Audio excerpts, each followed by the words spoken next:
Existence संमोहन आहे, अस्तित्व संमोहन आहे, विश्वाभास संमोहन आहे. संमोहन म्हणजे जे अस्तित्वातच नाही ते अज्ञानामुळे अस्तित्वात आहे असे वाटणे. संमोहन म्हणजेच माया. संमोहन म्हणजे श्रद्धा व अंधश्रद्धा. संमोहन म्हणजेच भाव. संमोहन म्हणजेच स्वप्नवत. संमोहन म्हणजे वांझेला झालेला पुत्र. संमोहन म्हणजे आकाशरूपी वृक्षाला लागलेले फूल. संमोहन म्हणजे कासवीचे दूध, जे भूतकाळात नसते व भविष्यकाळातही नसणार, पण वर्तमानात जे भासते ते म्हणजे संमोहन. ऑब्झर्व्हर ऑब्झर्व्ड फेनॉमेना संमोहन आहे. द्रष्टाद्रश्याचा भास संमोहन आहे. चेतन जडाचा भास संमोहन आहे. पुरुष प्रकृतीचा भास संमोहन आहे. नामरूप भास संमोहन आहे. द्रष्टादृश्य हे संमोहन आहे. जग नामरूपात असल्याने संमोहन आहे. सर्व इंद्रिय अनुभव हे द्रष्टा दृश्यात्मक असल्याने संमोहन असतात. सर्व मानसिक मान्यता संमोहन असतात. सर्व विश्वास संमोहन असतात. सर्व ओपिनियन संमोहन असतात. ईश्वर आहे हे संमोहन आहे. ईश्वर नाही हेही संमोहन आहे. परमेश्वर असण्या नसण्या पलीकडे आहे. परमेश्वर जाणीवे नेणीवे पलीकडे आहे. परमेश्वर नाम रूपा पलीकडे आहे. परमेश्वर द्रष्टा दृश्याच्या अतीत आहे. आज मी आहे हे संमोहन आहे. कधीतरी भविष्य काळात मी नसेन हे संमोहन आहे. मी भविष्य काळात असेन हेही संमोहन आहे. मी जन्मलेलो आहे हे संमोहन आहे. मी मरणार आहे हेही संमोहन आहे. मी हिंदू आहे, मी मुस्लिम आहे हे संमोहन आहे. मी ब्राह्मण आहे, मी मराठा आहे, मी बौद्ध आहे, मी जैन आहे हे संमोहन आहे. मी श्रीमंत आहे, मी गरीब आहे हे संमोहन आहे. मी शरीर आहे, मी सेपरेट ह्युमन बिईंग आहे हा भाव संमोहन आहे. मी व्यक्ती आहे हा भाव संमोहन आहे. मी भारतीय आहे, मी पाकिस्तानी आहे, मी अमेरिकन आहे हे संमोहन आहे. मी आहे हा भाव विश्वाभासाला जन्म देतो. मी आहे हा भाव अस्तित्वाला जन्म देतो. मी आहे हा भाव भवचक्राला जन्म देतो. मी आहे हा भाव पंचभूतांना जन्म देतो.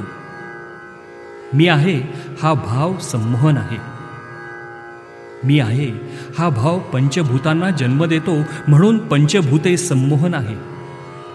आकाश, वायू, आप, तेज, पृथ्वी ही पंचभूते संमोहन आहेत. म्हणून सर्व सृष्टी संमोहन आहे. निसर्ग संमोहन आहे. ऊन, पाऊस, वादळ, वारा हे संमोहन आहे. जगातील सर्व घडामोडी संमोहन आहे. कोणतीही यांत्रिक साधना संमोहन आहे. मानवी आकारातील देवदेवता मानणे हे संमोहन आहे. मला ईश्वर दर्शन झाले असे म्हणणे हे संमोहन आहे.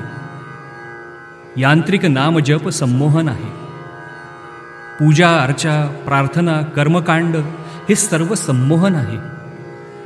गुरुबाजीत अडकणे संमोहन आहे. स्वतःला कोणाचा तरी शिष्य मानणे संमोहन आहे. स्वतःला एखाद्या संप्रदायाचा मानणे संमोहन आहे. संमोहित मनाला परमसत्याचा बोध कधीच होत नाही. संमोहित मन म्हणजेच अज्ञानी मन. मानवी आकारात ईश्वर मानणे संमोहन आहे. मी आहे हा भाव 4 अवस्थांना जन्म देतो. मी काल होतो, मी आज आहे व मी उद्या असेन हे संमोहन आहे. सर्व संस्कार संमोहन आहेत. मन हे संमोहन आहे. सर्व शरीरे संमोहन आहेत. सर्व अस्तित्व हे संमोहन आहे. सर्व प्राणी संमोहन आहे. सर्व पक्षी संमोहन आहेत, सर्व वनस्पती संमोहन आहेत, थॉट्स संमोहन आहेत, फीलिंग्ज संमोहन आहे, काम, क्रोध, लोभ, मद, मोह, मत्सर, भय, सुख, दुःख, desire, stress, tension, anxiety, pleasure हे संमोहन आहे. काळ संमोहन आहे, स्पेस संमोहन आहे. संमोहन भ्रम आहे, म्हणून काळ भ्रम आहे. म्हणून time does not exist, space does not exist, universe does not exist. भूतकाळ, वर्तमान काळ, भविष्यकाळ हे संमोहन आहे. मी स्त्री आहे, मी पुरुष आहे हे संमोहन आहे. मी शरीर आहे हे संमोहन आहे. मी मन आहे हे संमोहन आहे. मी आत्मा आहे हे संमोहन आहे. मी ब्रह्म आहे हे संमोहन आहे. मी ईश्वर आहे हे संमोहन आहे. पाप, पुण्य, स्वर्ग, नरक हे संमोहन आहे. जन्म, मरण, भास संमोहन आहे. पुनर्जन्म खरा वाटणे संमोहन आहे. मी गुरु आहे, मी शिष्य आहे हे संमोहन आहे. मी पिता आहे, मी पुत्र आहे, मी पुत्री आहे, मी पत्नी आहे हे संमोहन आहे. मी सुखी आहे, मी दुःखी आहे हे संमोहन आहे. बंध व मोक्ष हे संमोहन आहे. मी ज्ञानी आहे, मी अज्ञानी आहे हे संमोहन आहे. मी ब्रह्म आहे, मी आत्मा आहे हे संमोहन आहे. जन्म, मृत्यू हे संमोहन आहे. संमोहन हे इंद्रजाल आहे. संमोहन म्हणजेच सिम्युलेशन, विश्व सिम्युलेशन आहे. संमोहन मृगजळ आहे. संमोहन रज्जू सर्प आहे. संमोहन चिंतामणी आहे. संमोहन कॉन्शियसनेस आहे. सर्व इंद्रिय संमोहन आहेत. कॉन्शियसनेस संमोहन आहे. सर्व इंद्रिय अनुभूती संमोहन आहे. जागृती संमोहन आहे. स्वप्न संमोहन आहे. सुषुप्ती संमोहन आहे. तुरिया ब्रह्म संमोहन आहे. संमोहन म्हणजेच द्रष्टा दृश्यापेक्षा भिन्न आहे असे वाटणे. संमोहन म्हणजे द्वैत खरे वाटणे. संमोहन म्हणजे अद्वैत विस्मरण. संमोहन म्हणजेच ऑब्झर्वर इज ऑब्झर्व्डचे विस्मरण. ऑब्झर्वर इज ऑब्झर्व्ड समजणे म्हणजे संमोहन समजणे. ऑब्झर्वर इज ऑब्झर्व्ड समजणे म्हणजे मनप्रक्रिया समजणे. ऑब्झर्वर इज ऑब्झर्व्ड समजणे म्हणजे समग्र अस्तित्व प्रक्रिया समजणे. सर्व शारीरिक क्रिया, सर्व इंद्रिय, अनुभूती, सर्व मानसिक क्रिया संमोहन आहेत. प्रतिक्षण प्रत्येक अनुभव संमोहन आहे हे उमजणे म्हणजेच रिअल मेडिटेशन.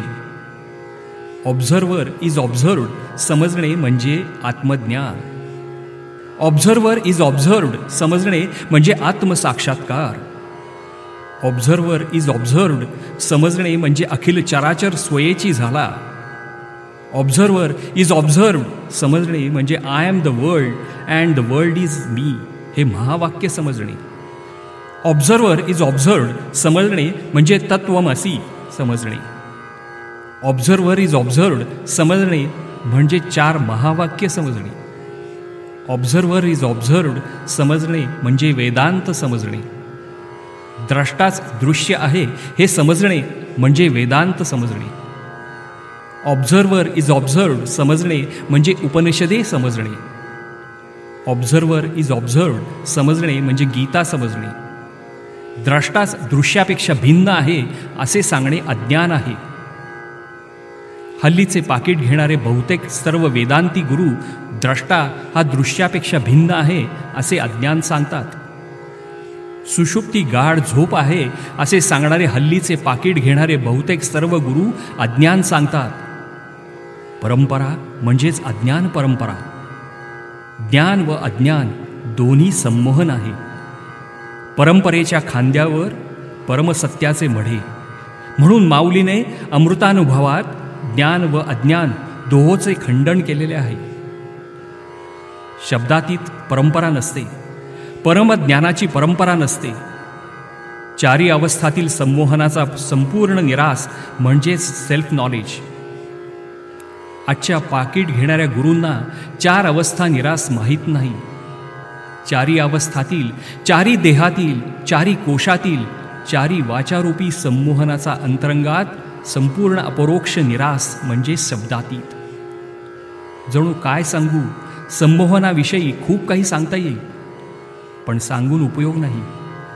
आपला शोध आपल्याच अंतरंगात, मनात, विचारामध्ये, भावनांमध्ये घ्यावा लागतो. सर्व विचार, भावना, बुद्धी, तर्क, आशा, अपेक्षा, कामना, वासना व अहंभाव संमोहन असल्याने व्यर्थ आहे हे समजलेच पाहिजे. ज्याचे त्याचे संमोहन, ज्याने त्याने शेंड्यापासून मुळापर्यंत अपरोक्ष जाणणे हे रियल मेडिटेशन आहे. रियल मेडिटेशन देण्या घेण्याची, शिकण्या शिकवण्याची बाब नाही. आपले संमोहन आपणच ओळखावे. अत्तदीपो भव. Be a light to your self.